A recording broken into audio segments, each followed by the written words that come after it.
Rafah TV abonné leen bu ngeen cliquer fii ci abonné ngeen laal cloche bi rek mën a abonné saa su ne ngeen di am yu am solo yi bàyyi ko fii ci Rafah TV ak Rafah TV ñëppay dañ ak réer. bismillahi rahmani rahim.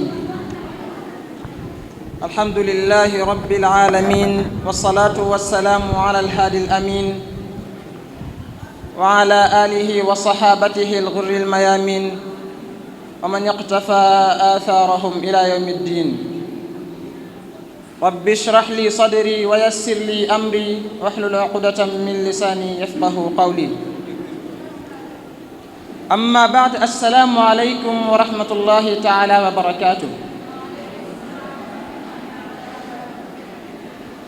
yaa ayyuha sibyaanu laa tashtagilu an ilhuda wa bilulumi ishtagilu fashtagilu bilhifdi wattilaawa wajtanibu majalis alshaqaawa qaalahu cheikh alxadim. Permettez-moi, chers invités, de rendre une grâce infinie à l'auteur de ces vers, Cheikh Ahmadou Bamba, qui a consacré toute sa vie à la science et à l'éducation. Qu'Allah accorde longue vie à son khalife Cheikh Mohammed Al-Muntakha Mbacké, hafizahullah ta'ala wa ra'ah. Je m'appelle Mohamed Habib Gaye. Je m'adresse à vous en tant que porte-parole des bacheliers Domou Dara de l'établissement franco-islamique Tazawudu Chirar Kër Badiane May. J'ai fait le Dara à bas âge et j'ai mémorisé le Saint-Coran en son intégralité, hifzan wa tajwida.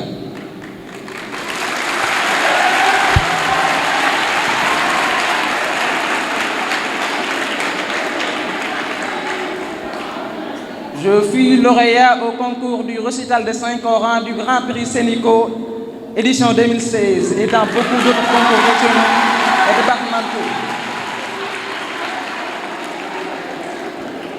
J'ai écrit 2 manuscrits du Saint-Coran dans sa globalité au Dara. Là où j'ai également reçu une jurisprudence islamique centrée autour du tawhid, du fiqh et du tasawwuf, pour ne citer que cela.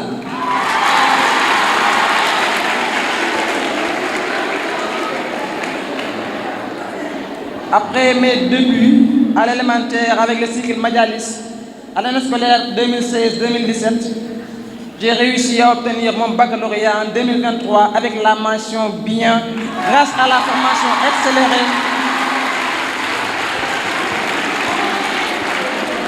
Grâce à la formation accélérée que l'établissement Kër Badiane May m'a offerte en si peu d'années. Pour tous ces bienfaits que le Tout-Puissant m'a gratifié, je dis Alhamdulillah.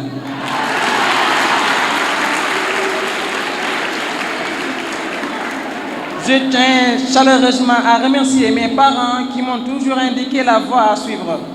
Mon maître coranique Serigne Cheikh Mbacké Gaye, qui est à l'origine de ce succès, ainsi que tous les généreux et veillants enseignants qui ont participé à notre formation. Je ne vous remercierai jamais assez. Madame la directrice, chers parents, chers parrains, chers professeurs, chers invités, je vous présente mes plus chaleureuses salutations. Honoré de par les sacrifices consentis pour répondre présent à notre journée de Tchant, de Ngërëm et de Njukkal Yàlla, soyez-en félicités et remerciés. Cette journée, comme vous le savez tous, est une journée de sant Yàlla et de julli ci Yonent bi alayhi salatu wassalam. Nous remercions le bon Dieu parce que quiconque fait ses louanges se verra gratifié de plus en plus de bienfaits. La in shakartum la azidannakum. Ibrahim, verset 7. Nous remercions le Tout-Puissant pour ne pas être parmi ceux à propos desquels il dit dans le Saint-Coran: Dieu est le pourvoyeur de grâce aux hommes, mais la plupart des gens ne sont pas reconnaissants. Inna Allaha ladhu fadlin ala an-nasi walakinna akthara an-nasi la yashkurun. Sourate Ghafir, verset 61. Ceci dit, permettez-moi, chers invités, de m'inviter dans le vif du sujet. Mon interlocution s'articulera autour de la problématique de l'éducation formelle des Doomu Daara. Nul n'ignore que ces derniers ont tendance à abdiquer la velléité de participation à l'édifice des sociétés modernes, en se considérant marginalisés. L'adjectif me semblait un de trop, mais c'est tout de même la triste réalité. Mesdames et messieurs, si nous pouvons assister aujourd'hui à la présente situation, c'est parce que très minimes sont les chances offertes aux Ndongo Daara pour rattraper le temps mis à l'enseignement coranique. Et cela est perceptible dans la barrière âge, dans la durée du cursus scolaire, pour ne citer que cela. C'est donc le lieu d'inviter le système éducatif à encourager l'intégration des Doomu Daara pour leur permettre de s'adapter aux changements sociaux et professionnels. Vous savez, tout comme moi, que ce problème réel engouffre pas mal de parents dans un abîme de dilemmes qu'ils peinent à sortir. Et je pense que vous pouvez en témoigner. Ça ne requiert pas d'être parent pour comprendre votre inquiétude autour de l'éducation des enfants. Très nombreuses sont les questions que vous vous posez à propos de quelle formation doivent suivre les enfants. Ces interrogations hantent la conscience des parents qui connaissent les enjeux du nouvel ordre mondial.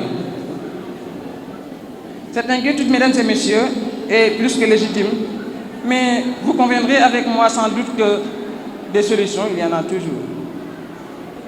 Mesdames et messieurs, la solution, c'est le Daara.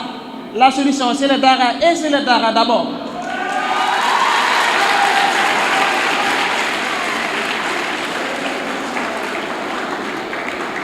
Mais après le Daara, bien sûr, permettez-moi d'évoquer notre école d'excellence qui est Kër Badiane May.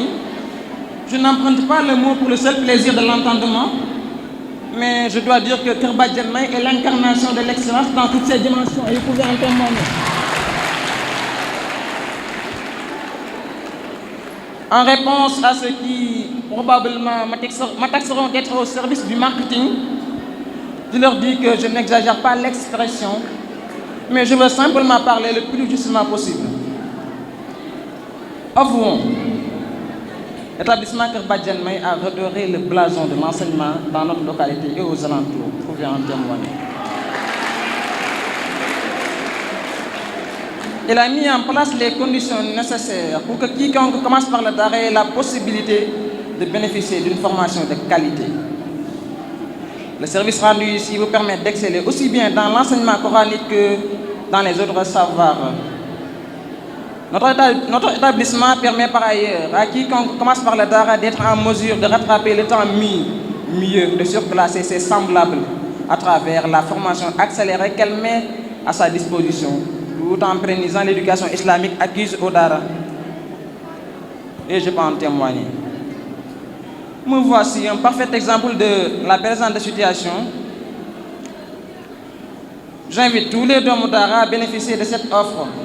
Sachez que rien n'est encore perdu, qu'il n'est jamais trop tard pour se rendre indispensable. Mais sachez surtout que nous sommes un capital humain que tout pays qui aspire au développement nécessite. Impliquons-nous dans les prises de décision et ne nous suffirons plus à notre statut de spectateur. Notre implication est d'autant plus légitime si l'on sait que la quête du sens divin ne doit sous aucun prétexte exclure la participation à l'action de développement.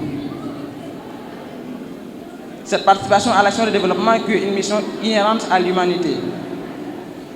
Pour illustrer ces propos, empruntons le verset du Saint-Coran où le Tout-Puissant affirme وَإِذْ قَالَ رَبُّكَ لِلْمَلَائِكَةِ إِنِّي جَاعِلٌ فِي الْأَرْضِ خَلِيفَةً. Et lorsque ton Seigneur dit aux anges, je vais établir un vicaire sur terre. Baqara, verset 30. ثُمَّ جَعَلْنَاكُمْ خَلَائِفَ فِي الْأَرْضِ مِنْ بَعْدِهِمْ لِنَنْظُرَ كَيْفَ تَعْمَلُونَ. Yunus, verset 14. Puis nous fîmes de vous des successeurs sur terre après eux pour voir comment vous agiriez. Dans ces deux versets, l'Omniprésent dit qu'il fait de l'homme que nous sommes son représentant sur terre. Cette représentation, chers amis, ne doit point être passive, mais elle doit être active et productive. Le Dara ne doit aucunement nous empêcher de participer à l'action de développement, mais il doit nous permettre de préserver le message divin tout en nous constituant le plus utilement, voire même le plus indispensablement possible en levier de développement. Nous n'avons plus le droit d'être, chers amis, des simples spectateurs. Soyons désormais acteurs.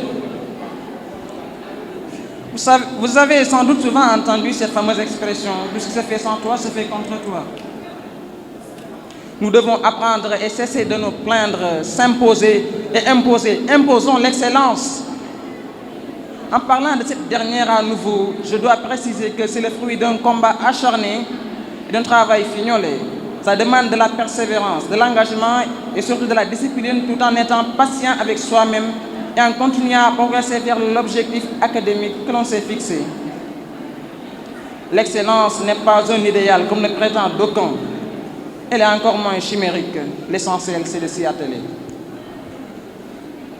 Je ne pourrais terminer mon propos sans inviter à nouveau mes très chers amis que sont les Doomu Dara à intégrer l'éducation religieuse à celle formelle, car les associer nous permet d'avoir une compréhension plus large des cultures et des croyances en favorisant la tolérance et l'ouverture d'esprit.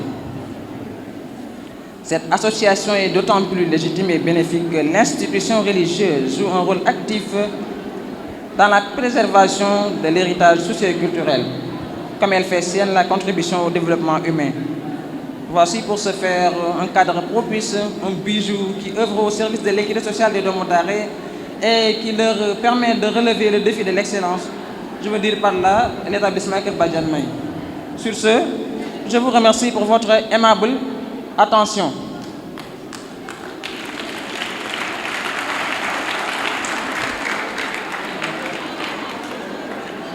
waa ginnaaw loolu asalaamaaleykum wa rahmatullahi wa barakaatu. li ma doon wax nii ci ay nasaraan dañ ma digaloon ma wax ko ci ay kàddu yoo xam ne moo gën a accessible ci waa réew mi. Blaise Pascal dafa waxoon ne le mooy haïssable, mais dafa fekk ne kuy dem ci yoon ki dem ci bërëb da nga ne yoon wi laay jaar. loolu moo tax damay introduire par wax ne man maay kan ba tax ma mën a wax ak yéen ci kàddu gi ñu ma sant. waaw Mouhamed Habib Gueye laa tudd, waxoon naa ko léegi. bi ma tollee ci à très bas âge, bi ma nekkee xale dañ ma yóbbu daara ma jàngi alquran. bi ma jàngi alquran ma mokkal ko hifzan wa tajwidan. yamuma ca loola waaye dama continuer di jàng ngir xam message bi, la teneur, parce que jàng alquran baax na waaye alquran bi yàlla naan alquran ni mu commencé alif lam mim zalikal kitaabu laa rayba fiihi hudan, dane lii ak njub la. ab làmp lu mu leer leer nga dugal ko sa poche du la leer du la niital, da ngay xam message bi ci yàlla codé pour nga mën koo jariñoo. loolu moo tax ñaan hudan. moo tax jàng alquran mokkal ko baax na waaye xam lu ko ba xam li ci yàlla wax, comme ça nga xam fi ngay teg sa tànk dana ci baax. ndax c'est vrai que ñun ay murit lañu, xam nañ ñu ci ab yar, waaye ab yar bu àndut akum njàng daanaka xeba am mansuuran lay doon. bu ngeen jàngee aventure ambiguë bu Cheikh Hamidou Kane dafa ñu doon nettali koo xam ne dafa am éducation islamique waaye dem ba am xam-xam yu bees, xamatul fi muy teg tànkam, mu dem ba daanaka bàyyi diineem. waaye da ngay gis koo xam ne ci réew mi la yaroo, ci dëkk bi juddoo fi yaroo fi màggee fi, ñu jox ko éducation bu baax waaye dañ koo jàngalul fi muy teg tànkam. bis ñëw am xam nga kooku Cheikh Hamidou Kane kenn muy nettali mais Samba Diallo kooku moom dafa réer ci diine, dafa réer ci diine jeneen diine. mais da ngay gis nit ñi fii ci réew mi ñoo xam ne maanaam dañuy am benn éducation waaye dañuy dem ba gis yenn waaw dañuy dem ba gis yenn ay ngëm-ngëm ñu jàpp ne lañ gëmoon baaxul. li ko waral mooy jàng bu àndut ak yar bu àndut ak njàng. nañu li ñu war a jiital mooy jàngal xale yi, yar leen.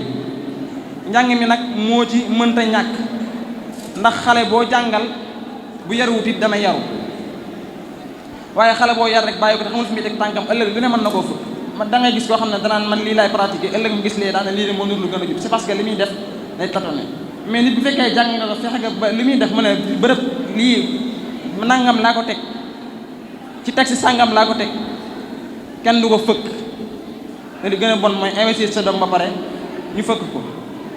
Je tenais juste à dire aux parents que jàng alquran du tardel kenn dañuy jàng alquran prendre le temps qu'il faut xam li ci yàlla wax bindu ko comme naka mag ñi daan defee du ñu yàqal dara te dana tax éducation islamique bi ñu gën koo mën a pérenniser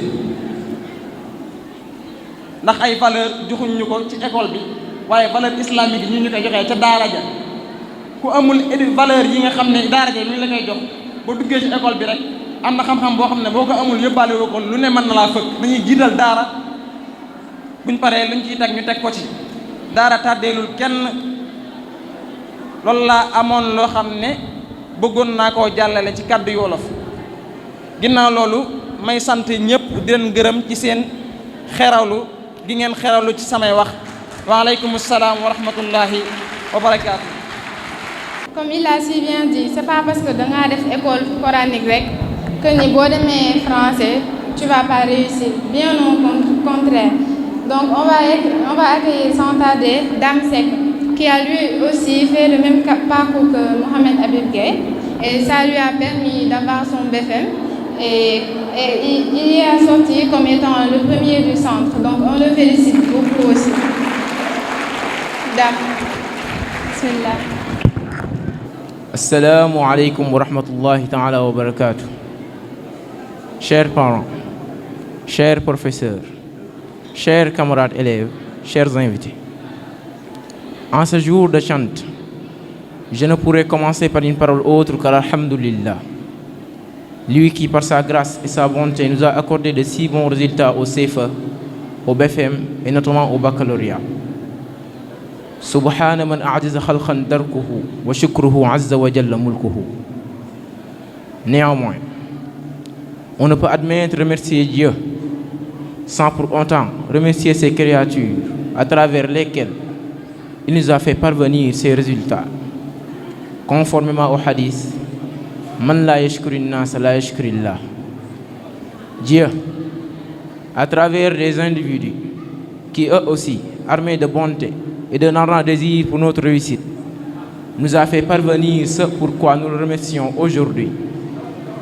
Mariam Badi, les enseignants, ceux du cours maternel, autant que ceux à l'université, forment une armée noble aux exploits quotidiens, jamais chantée, jamais décorée.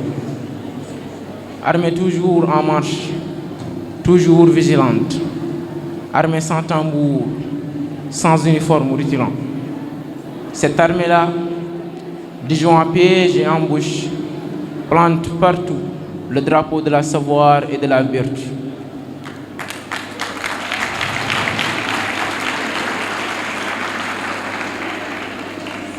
Nous chantons aujourd'hui nos enseignants de la maternelle, à leur tête Tata Fatou Mbaye, en passant par ceux de l'élémentaire, plus particulièrement M. Douayen Alim Diop et toute son équipe, jusqu'à ceux du collège, avec M. Doucouré et l'ensemble du corps professoral, ainsi que les surveillants à leur tête Madame Fa.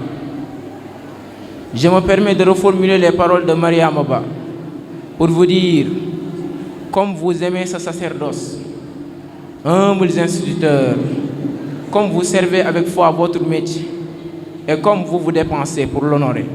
Merci à vous.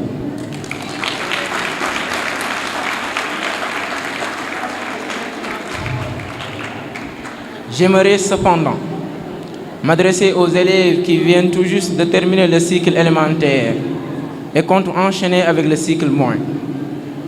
Après vous avoir félicité, je tenais à partager avec vous ce que nous qui venons de terminer ce cycle qui vous est nouveau avons comme recommandation. Car Serigne Touba dit dans Nahj, irham saghiran la takun muddakhira anhu layadan min nasihatin tura. Certes, le nombre de professeurs va augmenter. La façon de dérouler les cours va changer. Mais il n'y a que le diom, l'air et le teggin qui vous ont porté jusqu'ici, qui vous porteront, à condition que vous les mainteniez jusqu'au cycle secondaire et même jusqu'à l'université.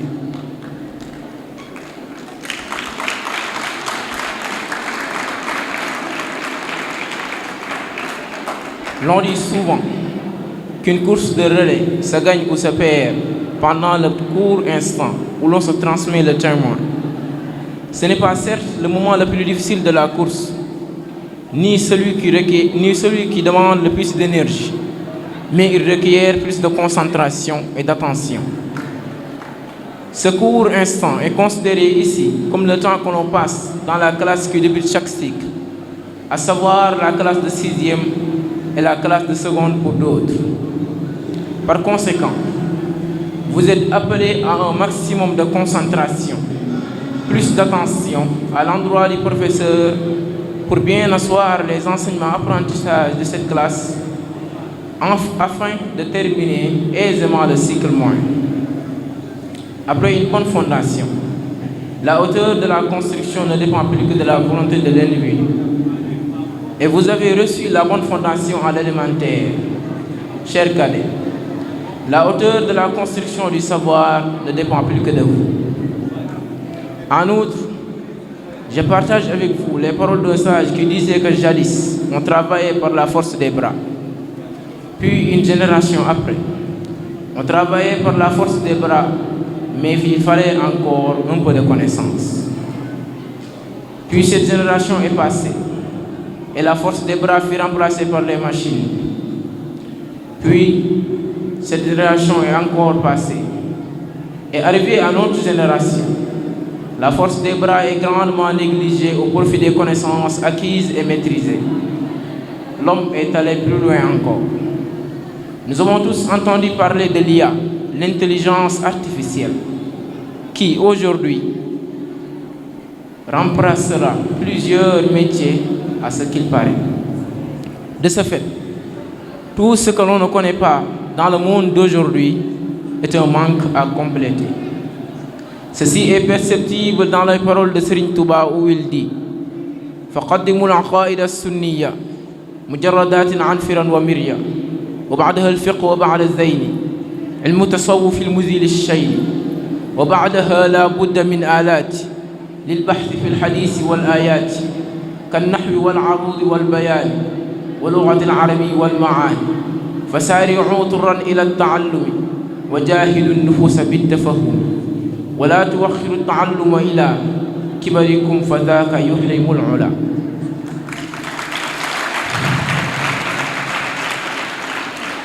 En d'autres termes, Serigne Touba appelle à ce que nous élargissons nos connaissances, à ne pas les limiter sur un domaine quelconque. Je vous exhorte aussi à méditer sur sa parole. هذا الزمان زمن السكوت وزمن اللزوم للبيوت. Je termine par Alhamdulillah, lui qui promet d'accroître ses grâces à celui qui remercie. La in shakartum la azidannakum. Sourate Ibrahim. Merci de votre attention. Chers professeurs, chers surveillants, chers parents d'élèves, chers invités, permettez-moi d'abord de vous adresser mes salutations les plus chaleureuses et vous remercier de votre honorable présence à cette cérémonie. Aujourd'hui, il m'a été désigné, au nom de tous mes camarades bacheliers, de m'adresser à nos chers petits frères et sœurs dans le but de les encourager et de les sensibiliser par rapport à nos attentes et aux défis qui se posent à eux. Il me sera certes difficile, en tant que nouvel bachelier, avec le minimum d'expertise que j'ai acquise, de vous donner des conseils.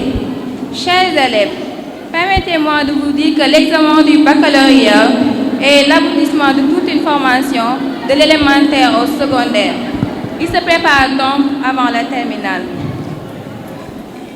En ce sens, le groupe scolaire Kër Badiane May a obtenu d'excellents résultats depuis sa première promotion. En 2021, il a décroché un taux de réussite de 53,84%. Ce taux s'est élevé à 76,74% en 2022. Cette année-ci, cette pente est maintenue croissante avec un taux de réussite de 83,33%.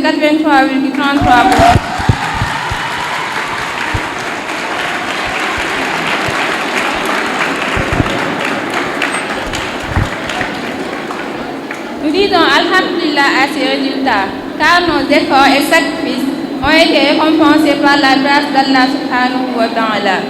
Et nous pouvons aussi continuer d'y croire, Inch'Allah. Chers élèves, il ne faut pas se contenter toutefois de ces résultats. Nous devons viser les 100% de réussite avec beaucoup plus de mentions. Chaque élève doit se fixer l'objectif d'avoir son baccalauréat avec la bonne mention. Et croyez-moi, chers élèves, ceci est bien possible, car il n'y a pas de secret personnel ou individuel pour la réussite. La clé de la réussite n'est rien d'autre que le travail. Il faut juste connaître et distinguer ses forces, ses faiblesses pour pouvoir se perfectionner avec l'aide de nos chers professeurs et de nos camarades.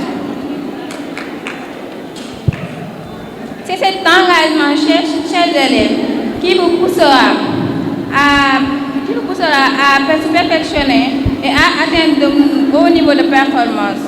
Vous serez encadré dans ce sens par un personnel pédagogique très compétent et engagé qui ne ménage aucun effort pour vous mettre dans les conditions de réussite et d'excellence. C'est une chance que vous devez saisir. Vous concentrez sur vos études et n'acceptez qu'aucune personne vous détourne de vos objectifs. Toutefois, chers élèves, il faut veiller à ce que cette quête de connaissance se fasse toujours dans la discipline. Cheikh Ahmadou Bamba avertit dans ce sens quiconque s'engage dans la quête du savoir en se détournant de la discipline. Dans son œuvre Tazawudu Shihar, il y déclame Fakassatul ilm bi ghayri adabin jaalibatun idal azar. Fii sëñ bi dafa ciy wax ne xam-xam bu bëri bu ànd akum jub du jural borom bu dul ay loraange akub coono. Je ne saurais terminer sans adresser mes chaleureux remerciements aux parents, aux proches qui ont toujours été à nos côtés et nous ont toujours apporté leur soutien pour nous aider à atteindre nos objectifs. Nous remercions aussi vivement notre parrain qui nous a accompagnés tout au long de cette année, sans oublier notre directrice, nos professeurs, bref l'ensemble du personnel pédagogique de Kër Badiène. Chers élèves, vive KBM, bu drapeau bi la reçu mukk. Merci beaucoup.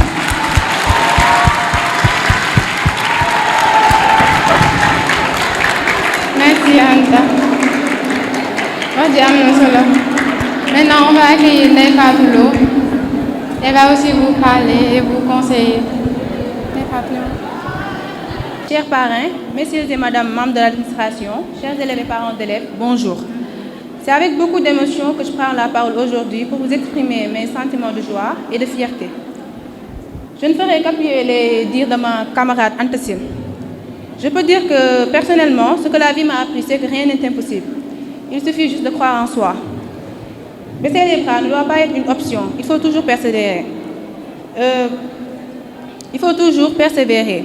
Il y aura toujours des obstacles le long d'un chemin qui mène aux réussites. Mais je crois que il y aura toujours des obstacles le long d'un chemin qui mène au sommet. Mais comme l'a bien dit Seigne Touba dans Kun Katiman, ne te plains pas souvent des obstacles qui t'accablent.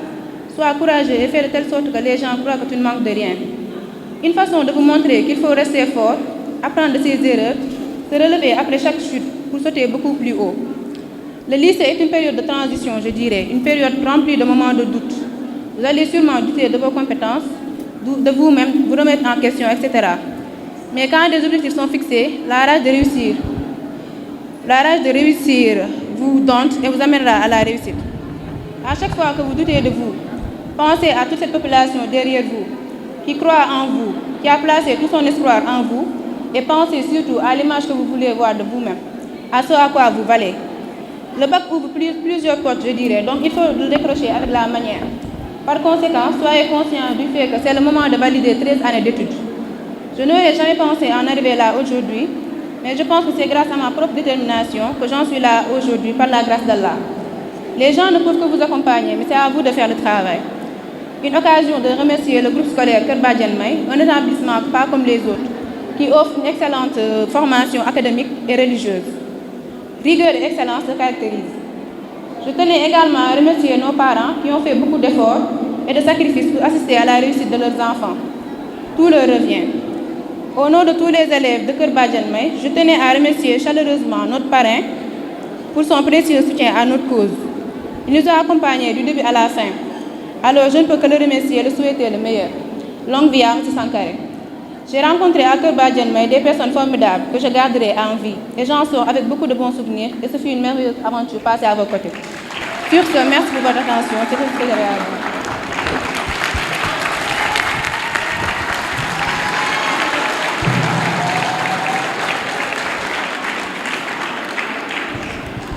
Merci Ndefal.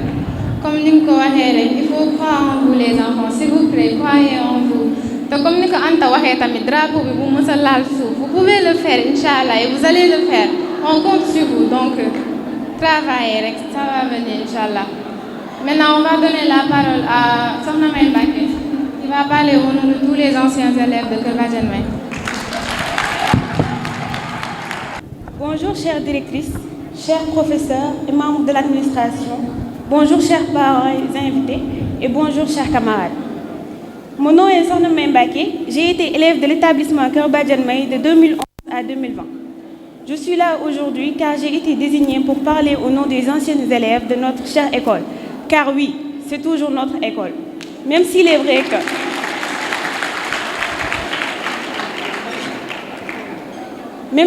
que nous n'y sommes plus, nos cœurs et nos pensées y sont ancrés. Car cette école a beaucoup fait pour nous. Je vais vous faire un petit résumé de notre parcours à Keur Badiane-May. Arrivant dans cette école à bas âge, pour la plupart d'entre nous, au jardin d'enfants, comme on disait à l'époque, nous y avons appris les règles de bienséance qui nous servent jusqu'à présent. Nous y avons également passé des moments exceptionnels avec nos maîtresses de l'époque. Je n'oublie pas Tata Fatou, Tata Aïcha, Tante Mbaye, Tata Antia. Ces souvenirs sont restés intacts jusqu'à présent. Arrivés à l'école primaire, nous avons acquis les bases nécessaires pour accéder au cycle moyen grâce à des enseignants tels que M. Diallo, M. Ndiaye en CI, M. Gaye, M. Cham, Oustaz Senbake, Oustaz Fatah et tous les autres enseignants. Ces derniers, grâce à leur pédagogie, nous ont donné le goût d'apprendre ainsi que la curiosité qu'il fallait pour réussir. Dès lors que les portes du moyen nous ont été ouvertes, ce fut un tout nouveau monde de découverte. Non seulement dans les matières obligatoires, avec nos professeurs M. Diba, M. Ley, M. Badiad, M. Biaye, M. Kamara et tous les autres professeurs. Il y a beaucoup de professeurs que je n'ai pas eu la chance de connaître, mais qui ont fait cependant un travail remarquable. Mais aussi, il ne faut pas oublier les autres matières surrogatoires, on peut dire, avec Oustaz Silla et Oustaz Sall en éducation religieuse qui nous ont inculqué les valeurs de l'islam ainsi que les bases du mouridisme. Je n'oublie pas également M. Dia en écofab et M. Mbodj en art plastique. J'aimerais insister sur le fait que tout cela était possible grâce à l'engagement, le dévouement et la persévérance de notre chère mère et directrice Tata Mam Anta Mbacké. Tàccu leen ko doyelu ma rek.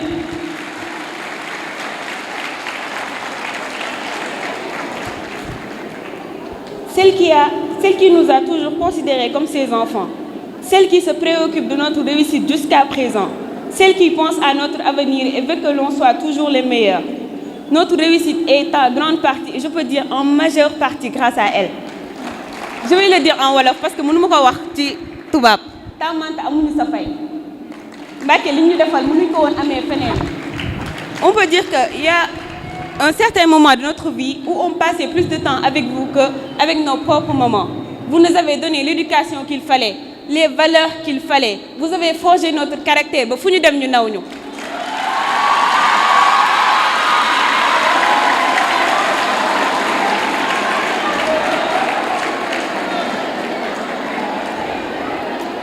Notre réussite est à grande partie grâce à vous.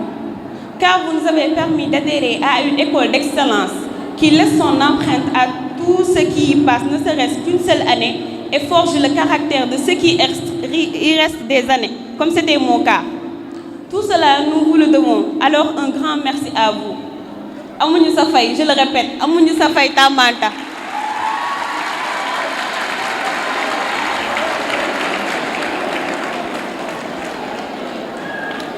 J'aimerais faire un petit rappel, car comme il l'a dit le prophète sallallahu alayhi wa sallam, le rappel profite aux croyants.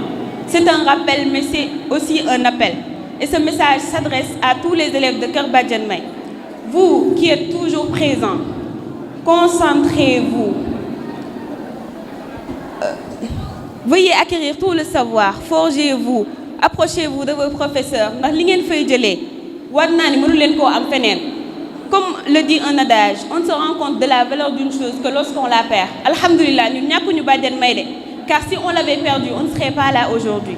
Mais je vous jure que si vous allez dans un autre établissement, vous allez vous rendre compte de la valeur que vous avez acquis à Kër Badiane May. Li fa am amul fenn.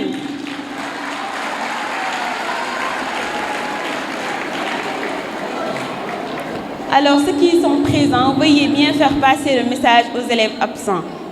Veuillez vous concentrer, rapprochez-vous de vos professeurs. Lu ngeen mën a jël ci xam-xam Kër Badiane May jël leen ko, car cela va beaucoup vous servir. Je peux vous assurer que tout élève de Kër Badiane May fépp fu mu mën a dem, il sera ou elle sera la meilleure là-bas. J'en suis la preuve. J'ai changé d'école, j'ai été première de mon centre avec la mention bien en L2.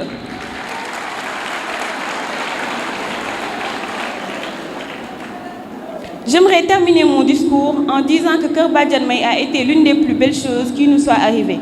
Nous y avons appris et y avons eu des amitiés sincères qui sûrement résisteront aux intempéries de cette vie. Nous y avons également acquis des valeurs et espérons de tout cœur que les prochaines générations auront la même chance que nous de pouvoir y accéder.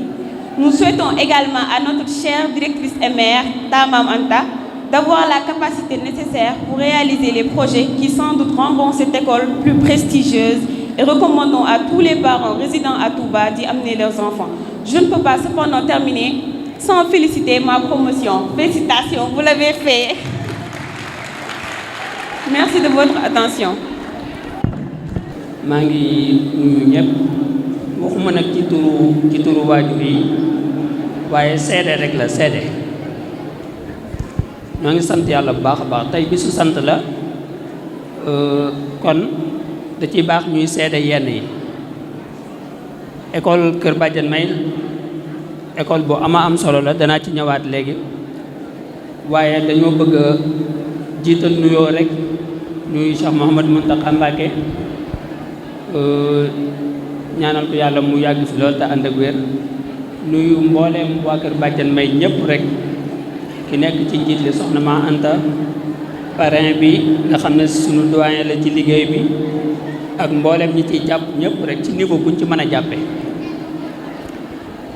ñun yàlla dogal na am nañ suñuy xale ci école bi yàgguñ fi lool nag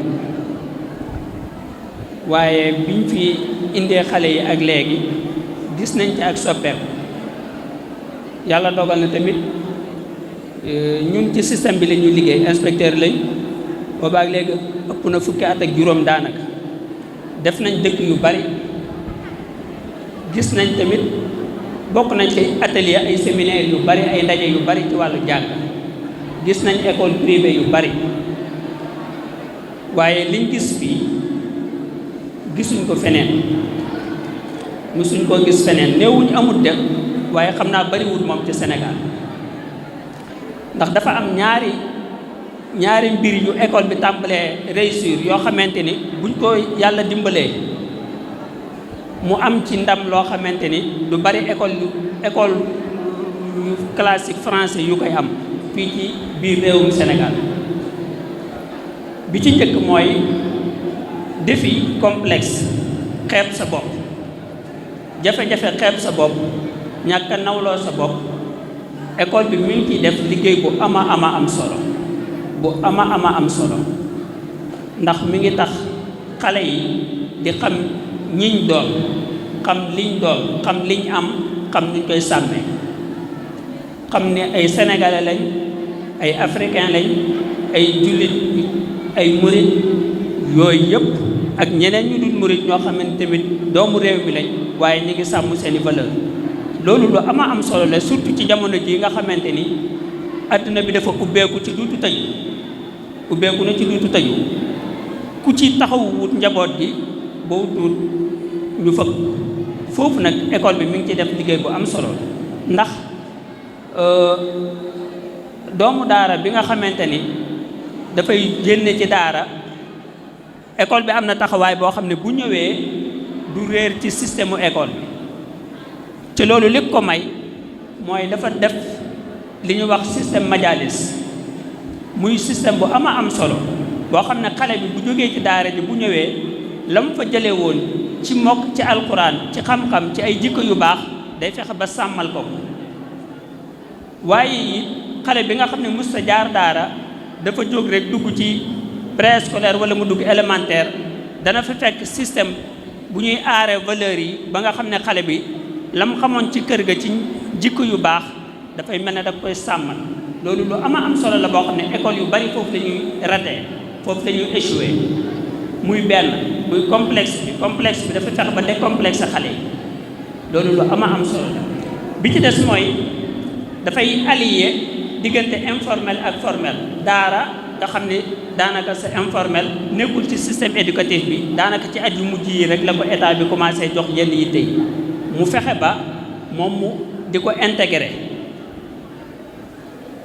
boole ko le formel nga xam ne benn du ci dem bàyyi morom loolu lu ama am solo la loo xam ne xëy na xale yi duñ ko xam mag mu bëri ku gudd tànk lool sax mën nga ko bañ a xam waaye boo nekkee ci système bi gis ni muy doxee xam carrément li ko lal da nga gis ne am nañ ay problème yooyu nag moom la école bi commencé régler fu mu nekk nii il faut que ñu jàppale ko ci bu baax a baax a baax buñ ko ci jàppalee yu bari yu ñuy jàmbat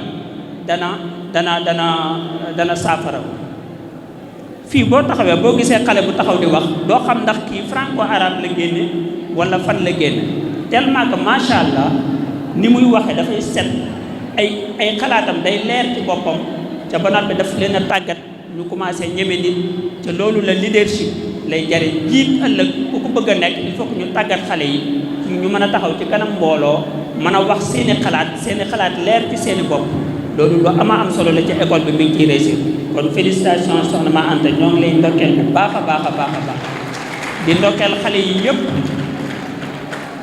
yàlla na résultat yi nekk njiglaay ci école bi cant la sant nag yàlla moo diggee ci yàlla lu mu diggee dana ko def mooy ne ku sant ma dolli la kon sant gi comme que dëgg la nañ yaakaar ni yàlla danañu dolli ëllëg insha allah félicitations te ngeen xam ne nag léegi bu doon xale buy nàmp dañ naan fer na ku am bac fer na boo demee ca enseignement supérieur am na ci ñu bari foofu ca tàmbali ba la ñuy réer ndax dañoo miin am jàngalekat bu leen di wommat ca fee boo xasee ba egg dañ lay feral foofu nag il faut que ngeen jël seen matuwaay bu ngeen demee ngeen teel a intégré wu xool ñi ngeen bokkal ay jikko ak i melokaan ak i bëgg-bëgg ngeen teel a ànd ak ñoom ca moytandiku liberté ba ngeen fay fekk ndax foofa moom bu ngeen demee da ngeen di gis ni dañ koo ubbi système LMD la système LMD bi mooy xale bi léegi heure am yëpp du nekk ci biir classe waaye dafa am ay heures yu ñu koy jox yoo xam ne dañ naan ko demal gëstu bi foofu nag bu amul pësteef amul ku koy taxawu heure yi mu waroon a gëstu def ko ci njàng mi boo tuut dana ko def ci neen def ko ci WhatsApp yi def ko ci téléphone yi su ko defee foofu lay raté ab départ kon enseignement supérieur mbiru mag la du mbiru xale il faut que ngeen teel a dindi ci seen bopp yi ni dañ leen a war a wommat foofa moom feral nañ leen loolu rek laa am ci lu ma leen wax jërë ngeen jëf. Maintenant, on va accueillir Dr Faye, qui est mon père. Et c'est pas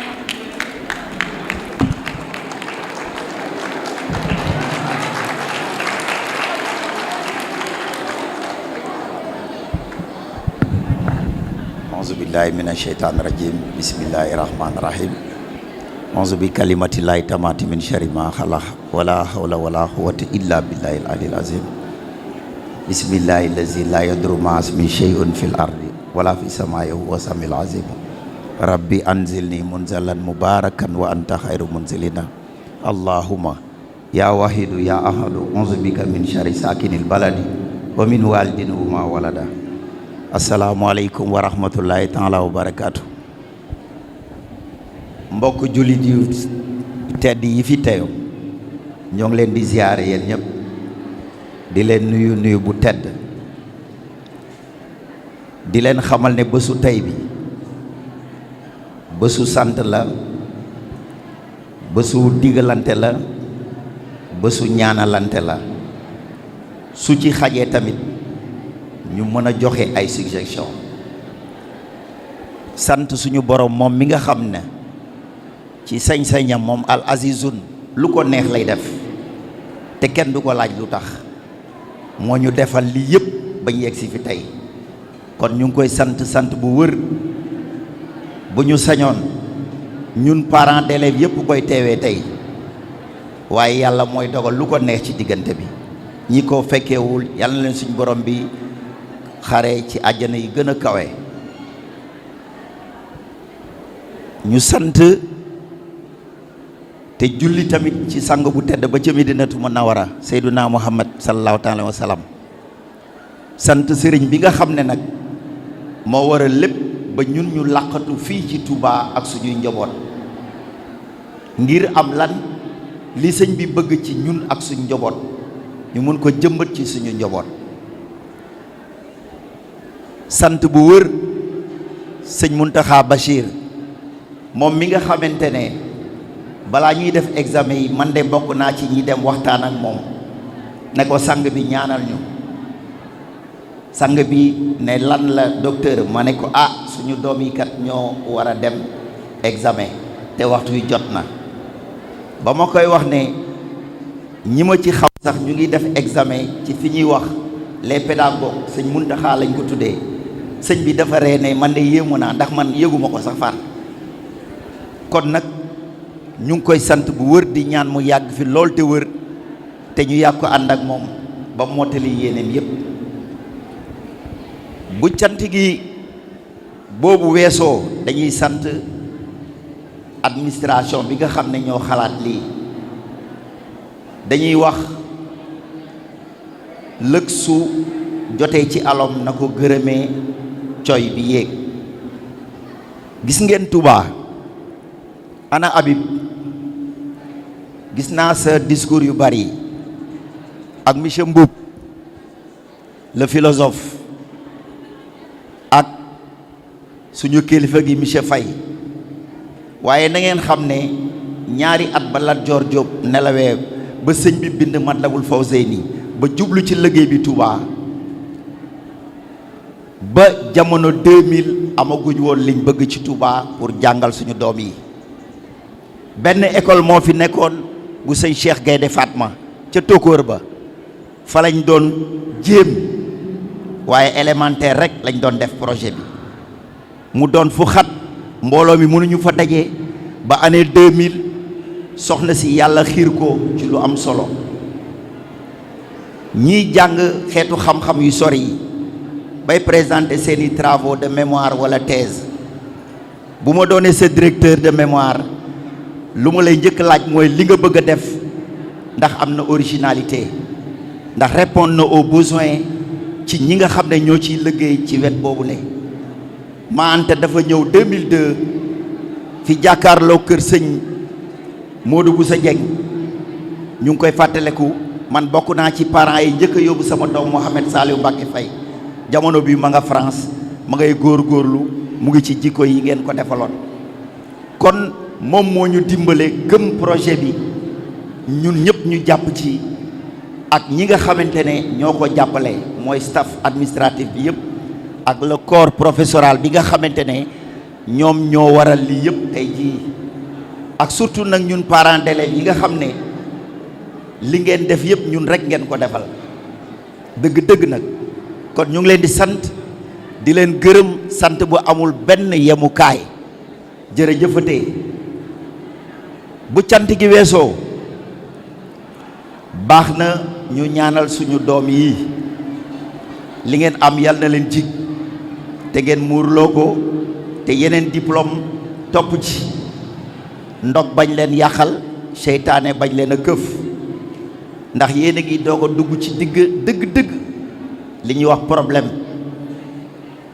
inspecteur dugg na ci léegi di leen digal ñun nag danañ ci gën a dugg ndax man maa ngi am suma bac 1985 série D la woon moom lañ doon wax S1 doon lauréat science de la vie et de la terre ñu ngi joxoon l'expérience de Pavlov de conditionnement kon bu loolu weesoo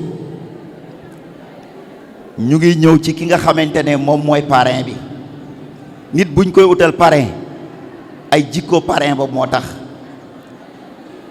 le doyen Gaston man duma jàngalekat docteur la mais dama ko xam 99 ñun bokk Mbàkke ba 2002 te na ngeen xam ne parrain bii di Gaston fu ko nit mos a dégg boo ko xamul sax rigueuram méthodique ak sérieux ñàkk caaxaan loolu rek lañ ko xamee loolu kese lañ ko xamee kon nag yéen parents d'élèves yi na leen wóor ne ak élèves yi suñ leen di wutal melokaan ak jikko parrain da ngeen ci war a recopier dafa am solo moom xam na ne xeetu xam-xamu jàngale yépp yi am jamono yi doyul pour nga doon nit ku nite doon professionnel aguerri pour mën a am résultat yi jàngeen andragogie jàngeen li ñuy wax behaviorisme jàngeen connectivisme jàngeen yeneen xam-xam yépp ba ci docimologie bi mujjee génn yooyu yépp doyul xam nga li doy boo amee xam-xam am yar ak teggin mooy na ngay doxalee ak nit ñi ak na ngay jëfee mu sell loolu la sëñ Muntaxa ne li ngeen bëgg xale yi yéen ñii ak seeni rakk yoon bi gën a gaaw da ngeen xam mooy ci yaru wax na ko ci tabaski bi baax na ñuy jottali leen ko fi ngeen toll nag yéen a ngi toll ci digg àddina nag mu metti lool nit bu amee baccalauréat day nekk ci euphorie xam ngeen euphorie mooy bu àddina bi asamaan bi doon wadd sax doo leen ko yëg ndax da ngeen di bég sawar foog ne man sama lépp baax na fekk ne mu ngi baax ci kanam incha allah fii ak juróomi at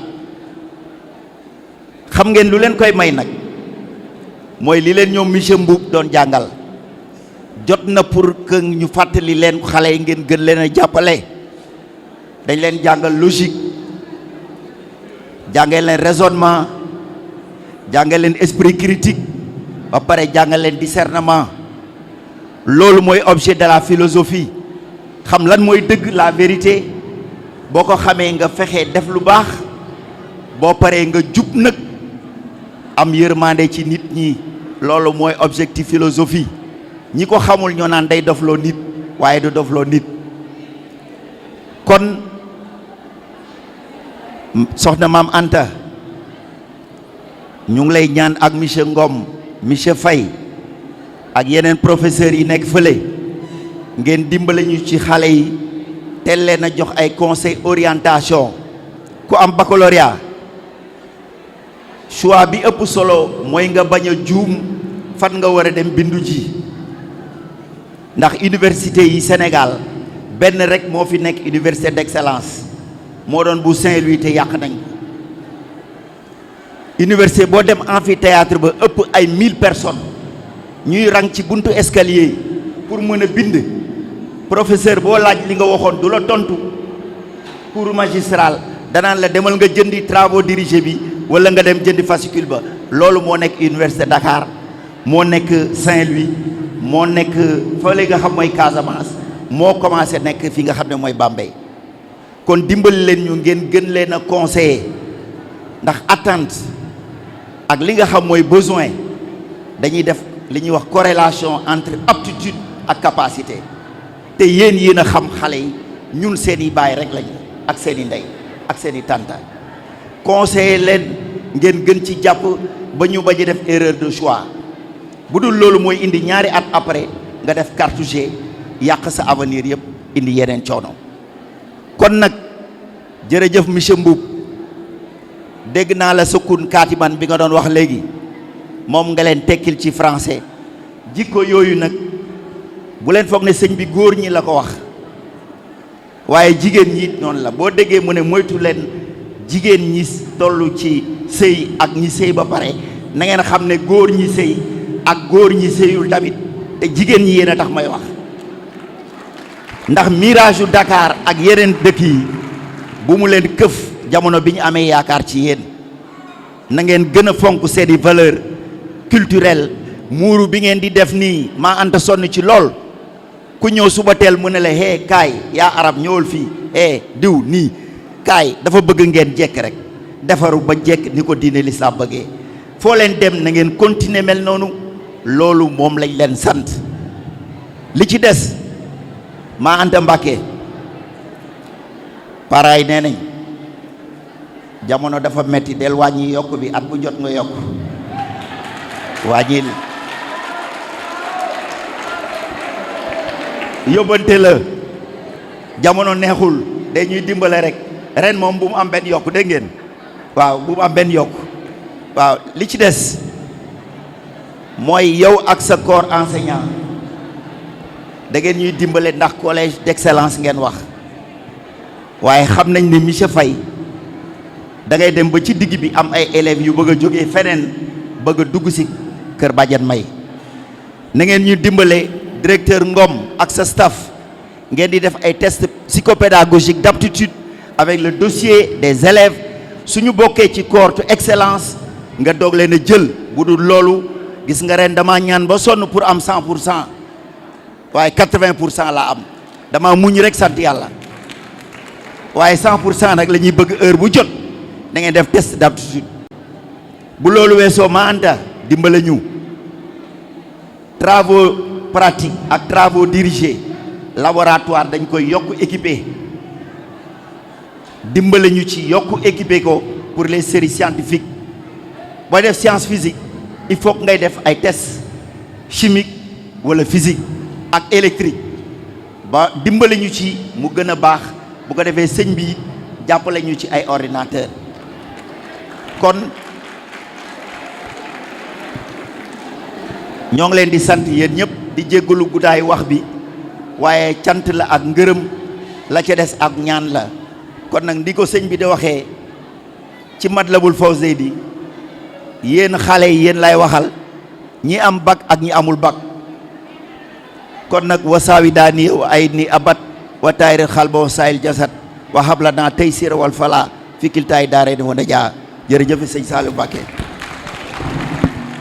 Rafah TV abonné leen bu ngeen cliquer fii ci abonné ngeen laal cloche bi rek mën a abonné saa su ne ngeen di am yu am solo yi bàyyi ko fii ci Rafah TV ak Rafah TV ñëppay dañ ak réer